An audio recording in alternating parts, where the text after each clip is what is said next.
माझा पुतण्या तर पहिल्या दिवशी तिथं होता, कारण तिथं जे सगळं काही म्हणजे संतोष सरपंच असल्यामुळं, माझा पुतण्या सरपंच असल्यामुळं आमची मैत्री त्या दोघांची होती.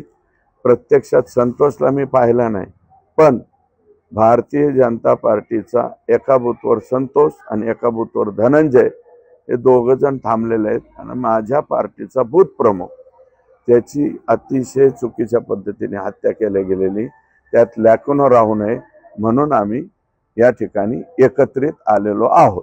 सरकारी वकील उज्ज्वल निकम यांच्या संदर्भात याचा काय अपडेट आहे आणि त्यांनी तेच आम्ही दोघांची आमची चर्चा तीच झाली.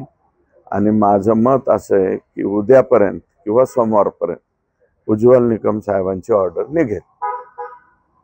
तर्नळीमध्ये काल एक घटना घडली ज्यामध्ये संतोष देशमुखांसारखं बातम्या पाहू नको वाल्मिकांना नाही तर तुझा संतोष देशमुख करू अशा प्रकारचं म्हणत त्यांच्यावरती वार करण्यात आले. त्यांची प्रकृती जी आहे ती गंभीर आहे आणि दुसरीकडे पोलिसांनी त्यामध्ये अद्यापपर्यंत हाफ मर्डरचा कलम लावलेला आहे. 326 कलम लावलंय अशोक मोहितेच्या प्रकरणामध्ये, परंतु आता तो अजूनही अनकॉन्शियस आहे.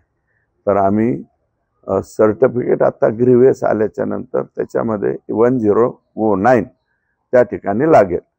302 म्हणजे आता 109 मेंगडेवाडीमध्ये, आणि त्यांना सुट्टी देणार नाही. अशोक मोहितेवरती ज्यांनी वार केलेला आहे, तू संतोष देशमुखचे व्हिडिओ का पाहतो, संतोष देशमुखची पोस्ट का टाकतो म्हणूनच मारलंय. म्हणजे इतकी मस्ती आणि माज अजून सुद्धा ह्या आकाच्या लोकांचा गेलेला नाही.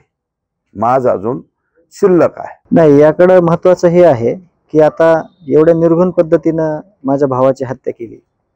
मी इतक्या चांगल्या पद्धतीनं न्यायाच्या भूमिकेत न चुकीचं काही बोलता न कुठली गोष्ट मध्ये येऊ देता न्याय मागतोय. तसंच त्यांनी घडलेली एवढी मोठी घटना आहे, त्याच्यातून त्यांचे जे कोणी पाठीराखण आहेत करणारे त्यांनी सांगण्याचं काम होतं त्यांना की इथून पुढे तरी अशा गोष्टी होऊ देऊ नका. पण बहुतेक जे पाठीराखे आहेत त्यांचे ते त्यांच्यापर्यंत पोहोचलेले नाहीत असं माझं मत आहे.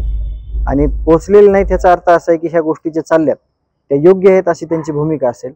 त्यांनी ती भूमिका बदलायला पाहिजे आणि ज्या काही घटना आहेत अशा घडणाऱ्या त्या घडल्या नाही पाहिजे. होमगार्ड आहेत ते, त्यांना अतिशय चुकीच्या पद्धतीनं म्हणजे मारहाण झालेली आहे आणि हे एकदम चुकीचं आहे. ह्याच्यावर बोलण्याचं सुद्धा काही काम नाही, कारण ह्या घटनाच नाही घडल्या पाहिजे मुळात. तर ह्या चुकीच्या घटना घडायल्यात. जे कोणी त्यांचे सांगणारे पाठीराखे आहेत त्यांनी खरंच सांगितलं पाहिजे की आता तरी ह्या गोष्टी बंद करा, जेणेकरून असं नुकसान नाही होणार एका कुटुंबाचं गावाचं, आणि ते त्यांनी सांगितलं पाहिजे.